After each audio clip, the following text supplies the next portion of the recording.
रेल्वेचं एकंदर आपण काम पाहताय. डिलाय रोडला केवढा वेळ झाला होता, आम्ही त्याचं नाव डिले रोड ठेवलं होतं. एकंदरच रेल्वे ह्याच्याशी सांगड घालणं तुम्ही पाहिलं असेल. मेट्रो 2 हा पण जो मार्ग आहे तिथे पण खूप वेळ तो काम प्रलंबित होतं. आत्ताच काम सुरू झालंय. पण मुद्दा हाच आहे की नियोजन शून्य काम ॲटलिस्ट वरळीमध्ये नाही व्हायला पाहिजे, म्हणून आम्ही सगळं करत आहोत. आणि इथे आमचे BMC बरोबर सगळी चांगली कोऑर्डिनेशन आहे. दुष्काळ मोठ्या प्रमाणात पडलेले अनेक जण मदती घेऊन जाते, परंतु मदत काही पदाधिकारी स्वतःचं ब्रँडिंग करतात किंवा सोशल मीडियावर व्हिडिओ टाकतात, त्याच्यामुळे त्यांना ट्रोल कुठेतरी जिल्हाधिकाऱ्यांनी देखील झापल्याचा व्हिडिओ समोर आला. नक्कीच. पण मला वाटतं ह्याच्यापेक्षाही मोठी गोष्ट जी मला आज सगळ्यांसमोरच मांडायची ती ही आहे की ज्या राज्यांमध्ये निवडणुका आहेत, खास करून आपण पाहिलं असेल बिहार, 10,000 रुपये प्रति महिला हे जाहीर करून टाकले, घोषणा झालेली आहे. तिथे हा पैसा जातो ह्याची पोटदुखी नाही आहे. पण जे राज्य जिथे निवडणुका नाही आहेत, जसं महाराष्ट्र आहे आज, जिथे निवडणुका नाही आहेत, पण आम्ही जास्तीत जास्त तुम्हाला GST देतो. महाराष्ट्रातून GDP जो जातो देशाला किंवा जे काही महसूल जातो तो सर्वात जास्ती आहे. आज मदत काय जाहीर झाली आहे? जी मदत आम्ही मागत आहोत ती आमच्या हक्काची मदत आहे. 50,000 रुपये प्रति हेक्टर आम्ही मागत आहोत. कर्जमाफीची आम्ही किंवा कर्जमुक्तीची मदत आम्ही मागत आहोत. आणि साधारणपणे आपण पाहतात की कुठेही सरकारकडून नुसतं घोषणांचा आता पूर यायला लागलेला आहे, पण मदत जी वितरित व्हायला पाहिजे ती होत नाही आहे. ब्रँडिंग काय किंवा पक्ष काय किंवा CSR काय किंवा इतर लोक काय हे सगळे करत राहतील, पण सरकारकडून जी ठोस मदत व्हायला पाहिजे, एकतर ओला दुष्काळ जाहीर करा, दुसरं म्हणजे कर्जमुक्ती जाहीर करा आणि ती तशी वितरित करा, तिसरी गोष्ट म्हणजे 50,000 रुपये प्रति हेक्टर जाहीर करा. हे अजूनही कुठेही होत नाही आहे.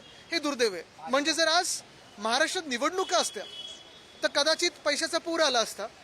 पण महाराष्ट्राचं दुर्दैव हेच आहे की आज निवडणुका नाही आहेत. महाराष्ट्राचे शेतकरी ह्याचा आवाज कोणी सरकारमध्ये ऐकत नाही आहे आणि सरकार आपल्या मस्तीत चालले पुढे. मुख्यमंत्री जाऊन देखील आले.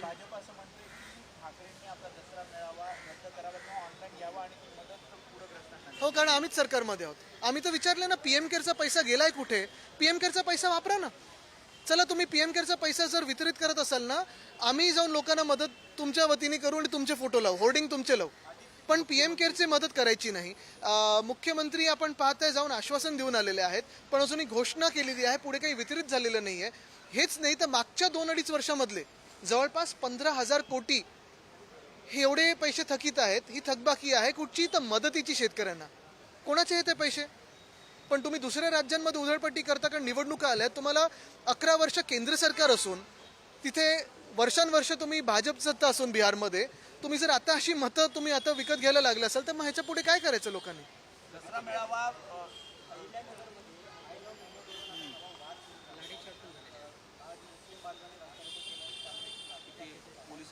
आता हे होर्डिंग लावलं कदाचित भाजपच्या पण कार्यकर्त्यांनी असेल, कारण जिथे जिथे भाजपला जिंकता येत नाही किंवा त्यांचं राज्य नसतं किंवा 11 वर्ष तुम्ही पहा सरकारमध्ये राहून, केंद्र सरकार 11 वर्ष, महाराष्ट्र सरकार 2.5 वर्ष आमची सोडली तरी 9.5 वर्ष त्यांचीच. हे सगळं होत असताना तुम्ही काय शासन चालवलं, काय प्रशासन चालवलं ह्याच्यावर बोलू नाही शकत. नवीन काय केलं ह्याच्यावर बोलू नाही शकत. समोर काय तर मग भ्रष्टाचार स्वतःचे त्यांचे येतात आणि दुसरं म्हणजे हिंदू मुस्लिम सोडून त्यांच्याकडे दुसरा काही पर्यायच नसतो. तेवढ्या ह्याच्यावरच, आणि ते नाही तर जातीपातीवर निवडणुका लढवत असतात. काम काय केलंय, लोकांना काय दिलंय 11 वर्षात ते तर दाखवा. अच्छे दिन आएंगे कब?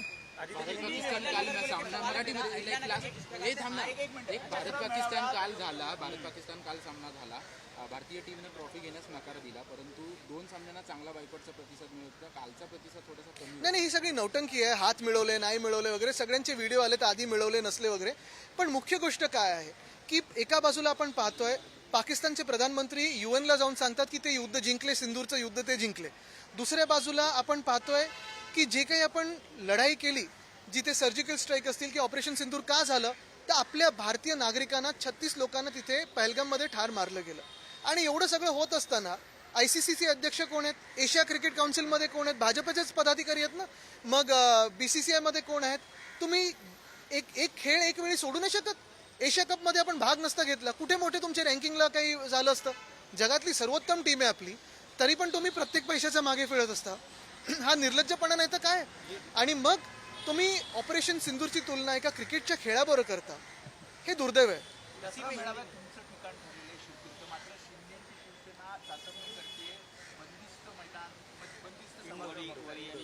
जाऊ दे, त्यांच्यावर बोलायचं.